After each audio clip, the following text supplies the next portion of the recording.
ناظرین،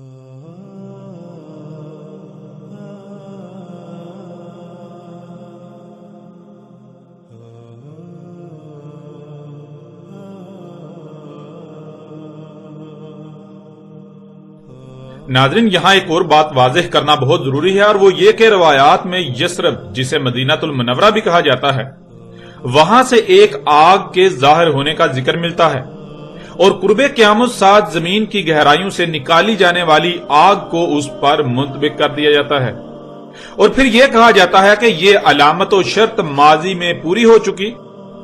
ناظرین، اس کی حقیقت کیا ہے؟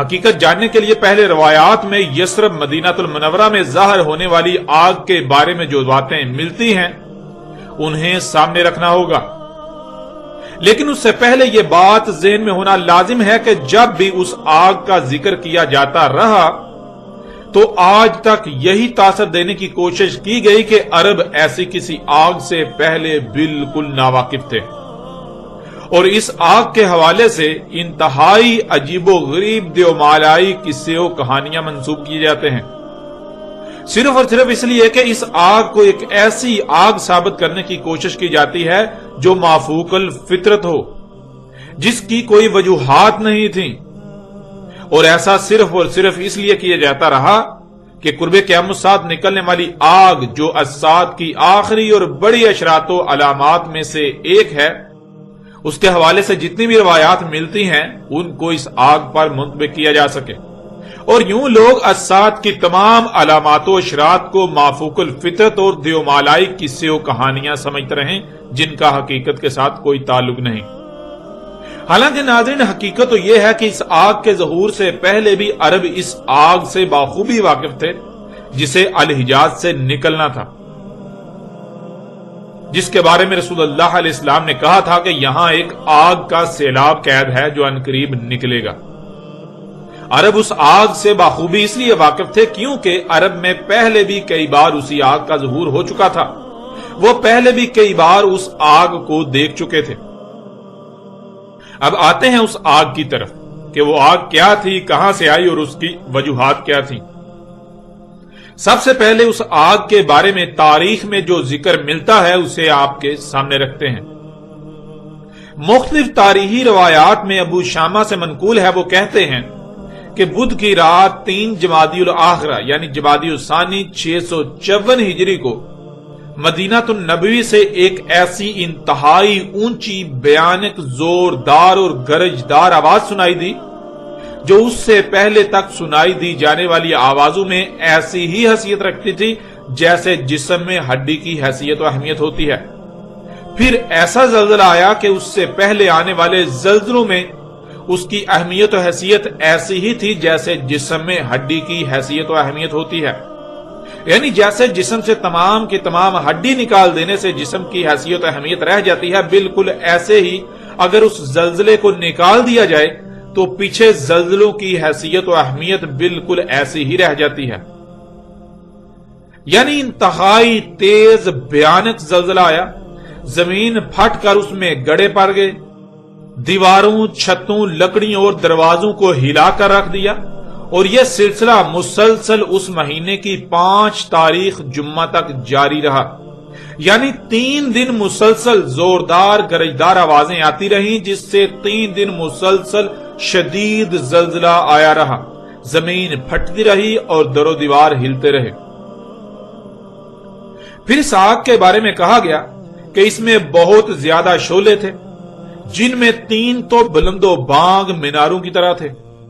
اس کے علاوہ مزید اس آگ کے حوالے سے ملتا ہے کہ وہ آگ کا ایک سمندر تھا جو دریا کی طرح بہتی تھی۔ اس آگ میں بجلی کے کڑکنے جیسی کڑک تھی۔ وہ آگ پہاڑوں اور پتھروں کو کھا جاتی تھی، یعنی پہاڑوں اور پتھروں وغیرہ کو، جو پہاڑ اور پتھر وغیرہ اس کی زد میں آتے یا تو وہ آگ کے نیچے دب جاتے یا پھر وہ پگھل کر وہی آگ بن جاتے، وہ آگ انہیں پگھلا دیتی۔ وہ آگ کا دریا بہتا بہتا مدینہ کی مشرق کی جانب آ گیا، جس سے عراق کی طرف آنے جانے والے رستے بند ہو گئے، یعنی وہ رستے اس آگ کے دریا کی لپیٹ میں آ گئے۔ پھر اس طرح کچھ تاریخی آثار میں یوں مذکور ہے کہ سنائی دی جانے والی آواز بالکل ایسی ہی آواز تھی جیسے زوردار بادل گرجتے ہیں، پھر شدید زلزلہ آیا جو 3 دن تک مسلسل جاری رہا، یعنی وقفے وقفے سے آوازیں سنائی دیتی رہیں، گرجدار، اور وقفے وقفے سے 3 دن تک مسلسل زلزلہ آتا رہا۔ زمین پھٹی اور اس میں سے آگ کا بہتا ہوا سمندر نمودار ہوا، جو بہتا ہوا مدینے کی حدود تک آ پہنچا۔ مدینہ کی حدود پر ایک بہت بڑا پتھر یعنی پہاڑی تھی۔ اس آگ نے اس پتھر یعنی اس پہاڑی کی اس سمت کو جلا کر کوئلے کی طرح کالا کر دیا جو مدینے کی متضاد سمت تھی، اور اس کا جو رخ مدینے کی طرف تھا اسے کچھ بھی نہ ہوا اور وہ آگ وہیں ٹھنڈی پڑ گئی۔ ناظرین، تاریخی آثار میں، روایات میں اس آگ کی ہولناکی کا اندازہ یوں لگایا جا سکتا ہے کہ مدینہ میں ہر کوئی تھر تھر کانپ رہا تھا، ہر کوئی یہی سمجھ رہا تھا کہ جیسے الساعت قائم ہونے والی ہے اور اب کوئی بھی نہیں بچے گا۔ تمام کے تمام اہل مدینہ محمد رسول اللہ علیہ السلام کی قبر کے گرد جمع ہو کر گڑ گڑاتے رہے۔ ہر کوئی چیخو پکار کر رہا تھا، ہر کوئی توبہ کر رہا تھا۔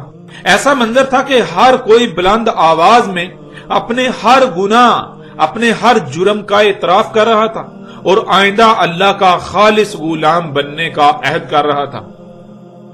پھر کچھ روایات میں یوں مذکور ہے کہ 3 رجب 630 ہجری کو مدینہ المنورہ کے باہر انتہائی خطرناک آگ ایک بہت بڑے شہر کی شکل میں نمودار ہوئی، جو 52 دن تک جاری رہی۔ یہ آگ پتھروں تک کو جلا دیتی تھی۔ یہ آگ چلتے چلتے مدینہ المنورہ کی حدود تک پہنچائی اور بالآخر ٹھنڈی ہو گئی۔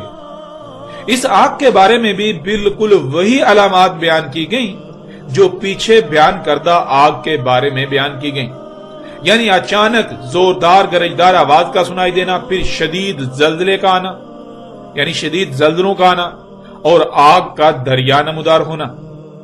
پھر کچھ روایات میں یہ بات بھی ملتی ہے کہ مدینہ المنورہ سے باہر پہاڑی گھاٹیوں میں اچانک ایک آگ نمودار ہوئی جس سے 3 دن مدینہ مسلسل زلزلے سے لرزتا رہا۔ ہر کوئی شدید خوف کا شکار تھا، یوں لگ رہا تھا کہ الساعت قائم ہونے والی ہے اور اب کوئی بھی نہیں بچے گا۔ وہ آگ دریا کی طرح بہتی تھی، کئی دن تک مسلسل بہتی رہی اور بالآخر ٹھنڈی ہو گئی۔ اس طرح ناظرین، روایات میں عمر فاروق رضی اللہ تعالیٰ عنہ کے دور حکومت کا واقعہ بھی ملتا ہے کہ عمر فاروق رضی اللہ تعالیٰ عنہ کے دور حکومت میں مدینہ کے قریب ایک کنویں سے دخان یعنی گیس نکلتی رہی، دھواں اٹھتا رہا۔ پھر ایک دن اچانک زوردار گرجدار آواز سنائی دی جس سے مدینے میں زلزلہ آیا اور وہاں سے آگ نکلی جو مدینہ کی متضاد سمت میں بہتی رہی اور پھر بعد میں ٹھنڈی پڑ گئی۔ یہاں ناظرین یہ بات واضح ہے کہ عمر بن خطاب رضی اللہ تعالیٰ عنہ کے دور حکومت میں نکلنے والی آگ اور زلزلہ، یہ دونوں واقعات بیک وقت رونما ہوئے، مگر انہیں 2 مختلف واقعات بنا دیا جاتا ہے۔ حالانکہ حقیقت یہ ہے کہ 2 مختلف واقعات نہیں ہیں، یہ ایک ہی واقعہ تھا۔ پھر روایات میں یہ بات بھی ملتی ہے کہ عین اسی مقام سے عثمان رضی اللہ تعالیٰ عنہ کے دور حکومت میں بھی دھواں نکلتا رہا۔ اس طرح کچھ روایات میں یہ بات بھی ملتی ہے کہ مدینہ کی مشرقی جانب پہاڑی وادیوں میں ایک آگ نمودار ہوئی، کچھ دن بعد وہ آگ اس جانب ٹھنڈی پڑ گئی، پھر مدینہ کے شمال کی جانب نمودار ہوئی، پھر وہاں کافی دن رہی، اس کے بعد وہاں بھی ٹھنڈی پڑ گئی، اور ان دونوں مقامات سے ظاہر ہونے والی آگ کی بھی وہی علامات بیان کی جاتی ہیں جو پیچھے بیان کی جا چکی ہیں۔ پھر ناظرین ایک ایسی آگ کے ظہور کا بھی ذکر ملتا ہے جو کہ مکہ سے بھی دیکھی گئی، یعنی ایک ایسی آگ بھی ظاہر ہوئی جسے اہل مکہ نے بھی دیکھا، اور وہ آگ بھی بالکل انہی خصوصیات و علامات کی حامل تھی جو یثرب یعنی مدینہ المنورہ کی گھاٹیوں سے ظاہر ہوتی رہی۔ اور مکہ سے دیکھی جانے والی آگ کے حوالے سے بھی جو روایات ملتی ہیں ان میں بھی اوقات اور مقامات مختلف ہیں، لیکن مکہ سے مختلف اوقات و مقامات سے دیکھی جانے والی آگ کو بھی وہی واقعہ سمجھ لیا گیا جو کہ یثرب یعنی مدینہ المنورہ سے منسوب ہے۔ اب ناظرین یہ بات یاد رکھیں کہ نہ صرف یہ سب الگ الگ واقعات ہیں بلکہ یہ الگ الگ اوقات میں اور الگ الگ مقامات پر وقوع پذیر ہوئے، لیکن آج تک ایسا کیا جاتا رہا کہ آگ والے تمام واقعات کو ایک ہی واقعہ بنا دیا گیا جو ایک ہی واقعے کے 2 مختلف پہلو تھے، یعنی عمر فاروق رضی اللہ تعالیٰ عنہ کے دور حکومت میں نکلنے والی آگ اور زلزلہ انہیں دو مختلف واقعات بنا دیا گیا۔ اب سوال یہ پیدا ہوتا ہے کہ آخر ایسا کیوں کیا گیا؟ تو اس کا جواب ناظرین یہ ہے کہ ایسا کرنے کی دو وجوہات تھیں۔ ان میں پہلی وجہ یہ تھی کہ محمد رسول اللہ علیہ السلام نے کہا تھا کہ الساعۃ کی آخری 10 علامات و اشراط میں سے ایک آگ ہے، جس کا ذکر بہت ہی تفصیل کے ساتھ گزشتہ ایک ساتھ میں گزر چکا۔ تو ناظرین شروع سے ہی ایسا ہوتا ہوا چلا آ رہا ہے کہ جب بھی دنیا میں کوئی اہم واقعہ وقوع پذیر ہوتا ہے تو مختلف شخصیات اس واقعہ پر روایات کو منطبق کرتی ہیں۔ قرب قیامت الساعۃ جس آگ کا ظہور ہونا تھا جو کہ الساعۃ کی علامات و اشراط میں سے ایک ہے، اس سے متعلق تمام روایات کو منطبق کرنے کے لیے ان تمام واقعات کو ایسے بیان کیا جاتا رہا کہ جس سے واضح طور پر یہ تاثر ملے کہ یہ ایک ہی واقعہ ہے، یعنی جو آگ ماضی میں ظاہر ہو چکی وہ ایک ہی بار ظاہر ہوئی، اور وہ یہی آگ تھی جو الساعۃ کی سب سے بڑی اور آخری علامات و اشراط میں سے تھی۔ اور ناظرین دوسری وجہ جو آگ کے ظہور کے مختلف واقعات کو ایک ہی واقعہ ثابت کرنے یا ایک ہی واقعہ ہونے کا تاثر دینے کی وجہ بنی، وہ یہ تھی کہ ان تمام واقعات میں ظاہر ہونے والی آگ کی خصوصیات میں مماثلت، یعنی جہاں سے بھی جس وقت بھی وہ آگ ظاہر ہوئی تو اس کی جو علامات بیان کی گئیں ان میں نہ صرف مماثلت تھی بلکہ بالکل ایک ہی جیسی علامات بیان کی گئیں، لیکن اوقات مختلف بیان کیے گئے۔ یوں مفسرین اور دانشور حضرات نے یہ سمجھا کہ آگ ایک ہی ہے، ایک ہی واقعہ ہے، ایک ہی آگ کا ذکر کیا جا رہا ہے، اور مختلف اوقات کا ذکر یا تو مورخین کی غلطی ہے یا پھر مختلف راویوں کے ہونے کی وجہ سے اوقات میں رد و بدل ہو گئی۔ یوں اوقات اور مقامات کو غلطی سمجھ کر نظر انداز کر دیا گیا اور ان تمام واقعات کو ایک ہی واقعہ بنا دیا گیا یا پھر ایک ہی واقعہ ہونے کا تاثر دیا گیا، جس سے ان روایات کو اس پر منطبق کرنا آسان ہو گیا جن میں محمد رسول اللہ علیہ السلام نے قرب قیامت الساعۃ نکلنے والی آگ کا ذکر کیا تھا، جو کہ الساعۃ کی سب سے آخری اور بڑی علامات و اشراط میں سے ایک تھی۔ پھر اسی کے حوالے سے پیدا ہونے والے سوالات کا دروازہ بند کرنے کے لیے ان تمام واقعات میں ظاہر ہونے والی آگ کو دیومالائی قصہ بنا دیا گیا کہ وہ آگ پہاڑوں اور پتھروں کو تو جلا کر پگھلا دیتی تھی مگر درختوں کو کچھ بھی نہ کہتی تھی۔ وہ آگ کا ایک دریا تھا جو میلوں لمبا اور چوڑا تھا مگر مدینے میں اس کی وجہ سے ٹھنڈی ہوا چلتی تھی۔ یعنی ناظرین ہر سچ کے ساتھ ایک جھوٹ بھی ملا دیا گیا، اور ایسا اس لیے کیا گیا کہ اگر کسی کے ذہن میں اس آگ کے متعلق کوئی سوال پیدا ہو، مثلا اگر ایک ایسی ظاہر ہوتی ہے جو پہاڑوں اور پتھروں کو جلا دیتی ہے، انہیں پگھلا دیتی ہے، جو میلوں لمبی اور چوڑی ہے، ایسے بہتی ہے جیسے دریا بہتا ہے، سمندر کی مانند ہے، تو آخر وہ اتنی غیر معمولی آگ آ کہاں سے گئی؟ اس کی وجوہات کیا تھیں؟ یوں ایسے تمام سوالات کا دروازہ بند کرنے کے لیے ہر سچ کے ساتھ ایک جھوٹ ملا کر اسے دیومالائی کہانی بنا دیا گیا تاکہ کسی کے ذہن میں کوئی سوال پیدا ہی نہ ہو۔ ماننے والے آنکھیں بند کر کے اسے سچ مان لیں اور جو غور و فکر کرنے والے ہیں ظاہر ہے وہ تو سوالات اٹھائیں گے اور پھر ان سوالات کا جواب تو ہوگا ہی نہیں۔ یوں اسے دیومالائی قصہ بنانے سے یہ ہوگا کہ تحقیقی ذہن جو غور و فکر کرنے والے لوگ ہیں وہ اس پر توجہ دینے کی بجائے اسے دیومالائی قصہ سمجھ کر نظر انداز کر دیں گے۔ یوں اس پر کسی قسم کا کوئی سوال نہیں اٹھے گا۔ اب آتے ہیں ناظرین حقیقت کی طرف کہ آیا حقیقت کیا ہے؟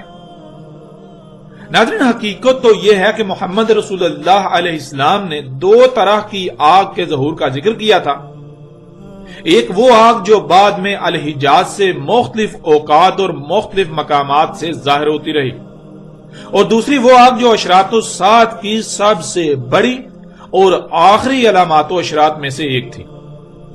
محمد رسول اللہ علیہ السلام نے جب بھی الحجاز سے آگ کے نکلنے کا ذکر کیا تو ایسے الفاظ استعمال کیے جو دونوں طرح کی آگ اور اوقات کا احاطہ کرتے ہیں، لیکن اس کے برعکس الحجاز کے علاوہ باقی خطوں سے نکلنے والی آگ کو بالکل مختلف اور منفرد انداز میں بیان کیا کہ جس سے کسی کو بھی کوئی شک و شبہ نہ رہے کہ یہ اس آگ کا ذکر کیا جا رہا ہے جو نہ صرف علامات و اشراط میں سے ایک ہے بلکہ وہ زمانے کے آخر میں جا کر ظہور پذیر ہوگی۔ ناظرین، محمد رسول اللہ علیہ السلام نے الحجاز سے جن 2 طرح کی آگ کے نکلنے کا ذکر کیا، ان میں سے ایک کا ذکر تو گزشتہ ایک ساتھ میں تفصیل کے ساتھ ہو چکا۔ اب باتیں ہیں سرزمین حجاز سے دوسری طرح کی آگ کے ظاہر ہونے کی حقیقت کی طرف۔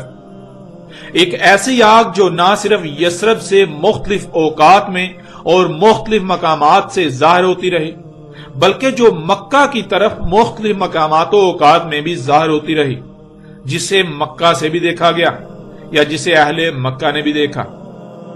تو ناظرین، یہ بات ذہن میں ہونا بہت لازم ہے کہ اگر مدینہ سے ایک آگ ظاہر ہوتی ہے، جو علامات اس کی بیان کی گئی ان کے مطابق عین اسی کا آگ کو مکہ سے دیکھا جانا بالکل ناممکن ہے۔ بلکہ حقیقت تو یہ ہے کہ جیسے یثرب کے آس پاس مختلف اوقات و مقامات میں آگ نمودار ہوتی رہی، جو یثرب سے دیکھی جاتی رہی، بالکل ایسے ہی بالکل ویسی ہی آگ مکہ کے آس پاس بھی نمودار ہوتی رہی، جسے مکہ سے بھی دیکھا جاتا رہا۔ وہ آگ جو جب جہاں جہاں نمودار ہوئی وہاں زلزلے بھی آئے، جیسا کہ یثرب کے قریب ظاہر ہوئی تو یثرب میں بھی زلزلے آتے رہے۔ جب وہی آگ عمر فاروق رضی اللہ تعالیٰ عنہ کے دور حکومت میں نمودار ہوئی تو تب بھی زلزلہ آیا۔ ناظرین، وہ آگ کیا تھی؟ وہ آگ کیا ہے؟ حقیقت تو یہ ہے کہ وہ آگ سرزمین حجاز میں یثرب و مکہ کے آس پاس مختلف اوقات اور مقامات پر پھٹنے والے لاوے یعنی آتش فشاں تھے، اور وہ آگ کا دریا ان آتش فشاؤں سے نکل کر بہنے والا لاوا تھا۔ انہی آتش فشاؤں کے پھٹنے سے زلزلے آتے رہے۔ آپ سکرین پر تصاویر دیکھ کر چونک جائیں گے کہ جیسے جیسے روایات میں آگ کے نمودار ہونے کا ذکر ملتا ہے، بالکل عین اسی طرح کی آگ نمودار ہوتی رہی۔ اس وقت سکرین پر جو تصاویر آپ کو نظر آ رہی ہیں، یہ اس لاوے یعنی اس آتش فشاں کی ہیں جو عمر فاروق رضی اللہ تعالیٰ عنہ کے دور حکومت میں پھٹا اور اس کی وجہ سے پھر زلزلہ آیا۔ تاریخ میں بالکل واضح یہ بات موجود ہے کہ عمر فاروق رضی اللہ تعالیٰ عنہ کے دور حکومت میں ایک کنویں سے گیس یعنی دھواں نکلتا رہا، گیس نکلتی رہی، پھر وہاں سے آگ نمودار ہوئی، اور پھر اس آگ کی خصوصیات اور پھر اس کی وجہ سے زلزلے کا آنا، یہ بات بھی حقیقت کو ہر لحاظ سے واضح کر دیتی ہے۔ ناظرین، جب لاوا یعنی آتش فشاں پھٹتا ہے تو اس کے پھٹنے سے اس کے ارد گرد خطے میں آتش فشاں کی شدیدیت کے لحاظ سے زلزلہ پیدا ہوتا ہے، اور بالکل یہی عمر فاروق رضی اللہ تعالیٰ عنہ کے دور حکومت میں بھی ہوا۔ وہ کنواں جس میں اس وقت آگ نمودار ہوئی تھی اور وہ آگ مدینہ کی بجائے اس کی مخالف سمت میں بہ رہی تھی، اسے آج آپ اپنی آنکھوں سے دیکھ رہے ہیں۔ اس وقت سکرین پر جو آپ کو آتش فشاں نظر آ رہا ہے، یہ وہ آتش فشاں تھا جو عمر فاروق رضی اللہ تعالیٰ عنہ کے دور حکومت میں پھٹا، اور تصاویر میں آپ بالکل واضح دیکھ سکتے ہیں کہ اس سے نکلنے والا لاوا مدینے کی مخالف سمت میں بہا۔ اس کے بہنے کے آثار بھی بالکل واضح آپ اپنی سکرین پر دیکھ رہے ہیں۔ اور ناظرین، یہ آتش فشاں مسجد نبوی سے صرف 14 کلومیٹر کی دوری پر ہے۔ یہی وہ آتش فشاں ہے جس میں سے عثمان رضی اللہ تعالیٰ عنہ کے دور حکومت میں بھی دھواں نکلتا رہا۔ اس طرح باپ کو سکرین پر جو مناظر نظر آ رہے ہیں، یہ ان درجنوں آتش فشاؤں کے ہیں جن کے پھٹنے سے 3 دن مسلسل مدینہ زلزلے سے لرزتا رہا۔ ہر کوئی خوف کا شکار تھا، گرجدار زوردار آوازیں آتی رہیں، آگ کے بلند و بانگ شعلے مناروں کی طرح بلند ہوتے رہے۔ ان سے نکلنے والا آگ کا دریا، آگ کا سمندر جو پہاڑوں اور پتھروں کو پگھلا رہا تھا، اور یہ آگ کا دریا کئی کلومیٹر تک بہتے بہتے مدینہ کی حدود تک آ پہنچا اور مدینہ کی حدود پر آ کر رک گیا۔ اس آگ کے دریا سے رات کو مدینہ ایسے ہی روشن ہوتا تھا جیسے دن کو سورج کی روشنی ہوتی ہے، اور دن کو اس کی روشنی کے سامنے سورج کی روشنی بھی مان پڑ جاتی تھی۔